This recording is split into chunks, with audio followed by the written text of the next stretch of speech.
TikTok Lite watch history. So if we're talking about TikTok Lite watch history, it doesn't have the typical like when you go to your history right here, three dots, then you go right there, then you'll be able to see watch history. You'll be able to see all the videos you watch, so on and so forth. No, you can't do that.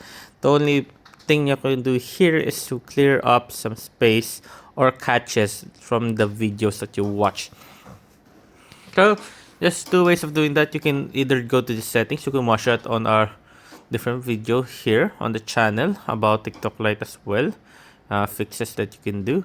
But here you can do it on the app itself by clicking on the three dots. After pressing on the three dots, click on settings. After pressing on settings right here, you will see right here you have the access with audio control. Oh, we need to go down and you will see here cache and cellular data. Press on free up space.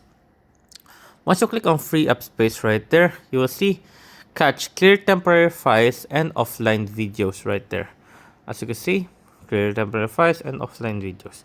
You can click on clear once you want to clear that. So you just click on clear, easy as that.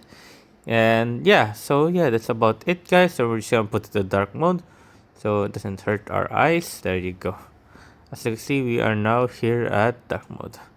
So there you go. So now we can just clear. There you go. Back. Then our feed should be now good as new. So there you go, guys. So there. I hope you guys liked the video. Hope you guys enjoyed. If you have any more questions or maybe concerns, you can always type it down question below, guys. And we'll be happy to answer you as soon as possible, guys. See you guys on the next one. And there you go, guys. Thank you, guys.